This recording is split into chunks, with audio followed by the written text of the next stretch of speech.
contents are edible, any more than one would surmise that tea leaves could be used to produce a refreshing drink. I say as much to the planter, who smiles. With one deft cut with his machete or cutlass, which hangs in a leather scabbard by his side, the planter severs the pod from the tree, and with another slash cuts the thick, almost woody rind and breaks open the pod. There is disclosed a mass of some 30 or 40 beans, covered with juicy pulp. The inside of the rind and the mass of the beans are gleaming white, like melting snow. Sometimes the mass is pale amethyst in color.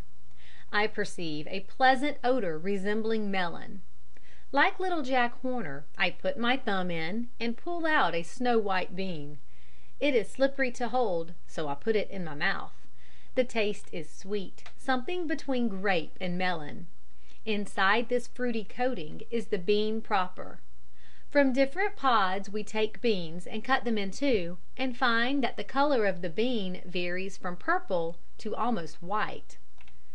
Botanical description: Theobroma cacao belongs to the family of Sterculiaceae, and to the same order as limes and mallows. It is described in Strasburger's admirable Text Book of Botany as follows: Family: Sterculiaceae.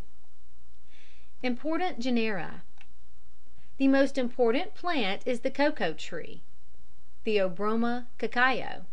It is a low tree with short stalked, firm, brittle, simple leaves of large size, oval shape, and dark green color. The young leaves are of a bright red color, and, as in many tropical trees, hang limply downwards.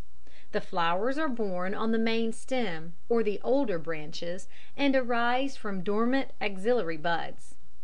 Each petal is bulged up at the base, narrows considerably above this, and ends in an expanded tip. The form of the reddish flowers is thus somewhat urn-shaped, with 5 radiating points. The pentalocular ovary has numerous ovules in each loculus. As the fruit develops, the soft tissue of the septa extends between the single seeds. The ripe fruit is thus unilocular and many-seeded. The seed coat is filled by the embryo, which has 2 large, folded, brittle cotyledons."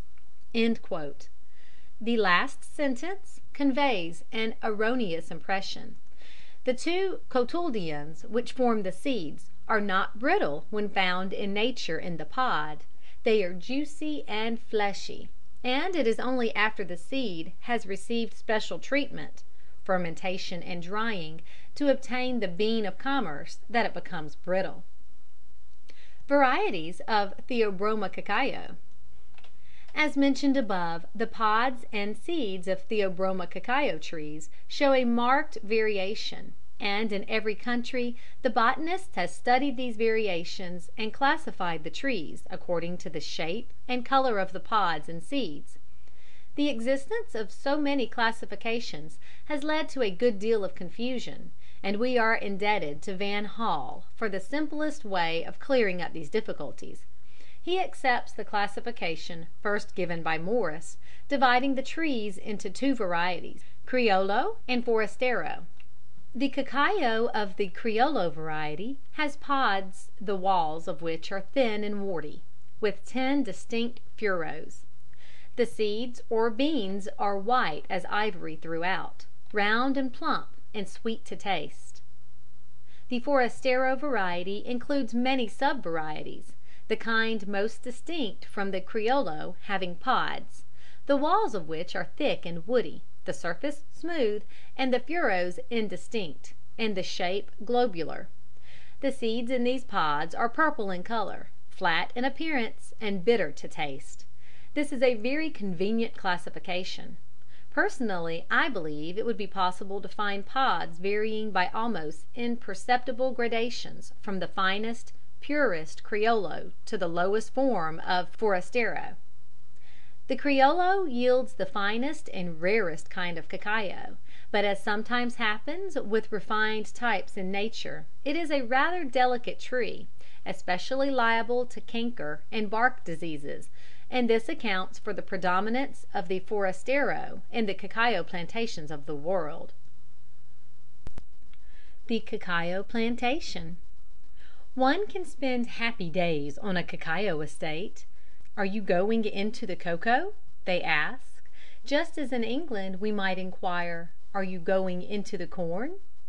Coconut plantations and sugar estates make a strong appeal to the imagination, but for peaceful beauty they cannot compare with the cacao plantation. True, coconut plantations are very lovely. The palms are so graceful, the leaves against the sky so like a fine etching. But the slender cocoa's drooping crown of plumes is altogether foreign to English eyes. Sugar estates are generally marred by the prosaic factory in the background. They are dead level plains, and the giant grass affords no shade from the relentless sun; whereas the leaves of the cacao tree are large and numerous, so that even in the heat of the day it is comparatively cool and pleasant under the cacao. Cacao plantations present in different countries every variety of appearance, from that of a wild forest, in which the greater portion of the trees are cacao, to the tidy and orderly plantation.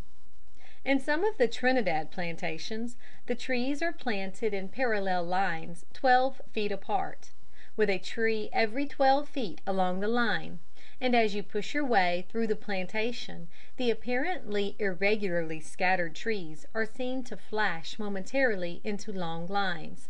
In other parts of the world, for example, in Grenada and Surinam, the ground may be kept so tidy and free from weeds that they have the appearance of gardens. Clearing the land. When the planter has chosen a suitable site, an exercise requiring skill, the forest has to be cleared. The felling of great trees and the clearing of the wild tangle of undergrowth is arduous work.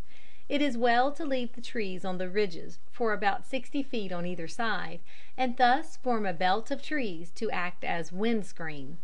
Cacao trees are as sensitive to a draught as some human beings, and these windbreaks are often deliberately grown. Balata, mango, Trinidad; galba, Grenada; wild poidu, Martinique, and other leafy trees being suitable for this purpose. Suitable soil. It was for many years believed that if a tree were analysed the best soil for its growth could at once be inferred and described, as it was assumed that the best soil would be one containing the same elements in similar proportions. This simple theory ignored the characteristic powers of assimilation of the tree in question and the digestibility of the soil constituents. However, it is agreed that soils rich in potash and lime, e.g., those obtained by the decomposition of certain volcanic rocks, are good for cacao. An open sandy or loamy alluvial soil is considered ideal. The physical condition of the soil is equally important. Heavy clays or waterlogged soils are bad. The depth of soil required depends on its nature. A stiff soil discourages the growth of the taproot, which in good porous soils is generally 7 or 8 feet long. Manure. The greater part of the world's cacao is produced without the use of artificial manures. The soil, which is continually washed down by the rains into the rivers, is continually renewed by the decomposition of the bedrock, and in the tropics this decomposition is more rapid than in temperate climes. In Guayaquil, notwithstanding the fact that the same soil has been cropped consecutively for over 100 years, there is as yet no sign of decadence, nor does a necessity yet arise for artificial manure. However, manures are useful with all soils and necessary with many. Happy is the planter who is so placed that he can obtain a plentiful supply of farmyard or pen manure, as this gives excellent results. Mulching is also recommended.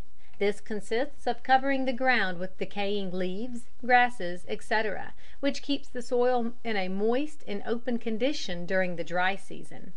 If artificial manures are used, they should vary according to the soil, and although he can obtain considerable help from the